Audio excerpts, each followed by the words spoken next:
ರಾಜಮೌಳಿ ನಿರ್ದೇಶಕರಷ್ಟೇ ಅಲ್ಲ, ಉತ್ತಮ ಡ್ಯಾನ್ಸರ್ ಕೂಡ ಹೌದು. ಇತ್ತೀಚೆಗೆ ತಮ್ಮ ಕುಟುಂಬದ ಕಾರ್ಯಕ್ರಮವೊಂದರಲ್ಲಿ ಪತ್ನಿಯ ಜೊತೆಗೆ ಅವರು ಹೆಜ್ಜೆ ಹಾಕಿ ಗಮನ ಸೆಳೆದಿದ್ದಾರೆ. ರಾಜಮೌಳಿ ಅವರು ಪತ್ನಿ ರಮಾ ಜೊತೆ ಡ್ಯಾನ್ಸ್ ಮಾಡಿರುವ ವಿಡಿಯೋ ಸಾಮಾಜಿಕ ಜಾಲತಾಣದಲ್ಲಿ ವೈರಲ್ ಆಗಿದೆ. ರಾಜಮೌಳಿ ಅವರ ಡ್ಯಾನ್ಸ್ ಕಂಡು ಅಭಿಮಾನಿಗಳಿಗೆ ಅಚ್ಚರಿಯಾಗಿದೆ.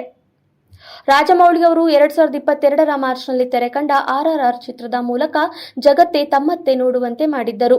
ರಾಜಮೌಳಿ ಅವರು ಜೂನಿಯರ್ NTR, ರಾಮ್ ಚರಣ್ ಅವರಂತಹ ಸ್ಟಾರ್ ಹೀರೋಗಳೊಂದಿಗೆ ಕೆಲಸ ಮಾಡಿ ಜನಮನ ಗೆದ್ದಿದ್ದಾರೆ.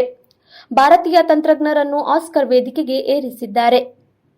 ರಾಜಮೌಳಿ ಅವರ ಡ್ಯಾನ್ಸ್ ವಿಡಿಯೋ ಸಾಮಾಜಿಕ ಜಾಲತಾಣದಲ್ಲಿ ವೈರಲ್ ಆಗುತ್ತಿದ್ದಂತೆ ನೆಟ್ಟಿಗರು ಹಲವು ರೀತಿಯ ಕಮೆಂಟ್ಸ್ ಮಾಡುತ್ತಿದ್ದಾರೆ. ಇನ್ನು ರಾಜಮೌಳಿ ಸಿನಿಮಾಗಳ ಬಗ್ಗೆ ಹೇಳುವುದಾದರೆ, ಅವರು ಸದ್ಯ ಮಹೇಶ್ ಬಾಬು ಜೊತೆ ಸಿನಿಮಾ ಮಾಡುತ್ತಿದ್ದಾರೆ. ರಾಜಮೌಳಿ ಅವರು ಈ ಸಿನಿಮಾವನ್ನು ಅದ್ದೂರಿಯಾಗಿ ಚಿತ್ರೀಕರಿಸುತ್ತಿದ್ದಾರೆ. ಹಾಲಿವುಡ್ ರೇಂಜ್ನಲ್ಲಿ ಈ ಸಿನಿಮಾ ತಯಾರಾಗುತ್ತಿದೆ. ಆಫ್ರಿಕಾದ ಕಾಡುಗಳ ಹಿನ್ನೆಲೆಯಲ್ಲಿ ಈ ಸಿನಿಮಾದ ಕತೆ ಸಾಗಲಿದೆ ಎಂದು ಹೇಳಲಾಗುತ್ತಿದೆ. ಇನ್ನು ಸಿನಿಮಾದ ಬಗ್ಗೆ ಅಪ್ಡೇಟ್ ತಿಳಿಯಲು ಫ್ಯಾನ್ಸ್ ಕಾದಿದ್ದಾರೆ. ನಿರ್ದೇಶಕ ರಾಜಮೌಳಿ ತಮ್ಮ ಚಿತ್ರಗಳ ಮೂಲಕ ವಿಶ್ವದಾದ್ಯಂತ ಮುನ್ನಡೆ ಗಳಿಸಿದ್ದಾರೆ. ಮೊದಲು ಟಾಲಿವುಡ್ನಲ್ಲಿ ಯಶಸ್ವಿ ನಿರ್ದೇಶಕ ಎಂದು ಗುರುತಿಸಿಕೊಂಡ ರಾಜಮೌಳಿ ನಂತರ ಪ್ಯಾನ್ ಇಂಡಿಯಾ ನಿರ್ದೇಶಕರಾಗಿ ಹೊರಹೊಮ್ಮಿದರು.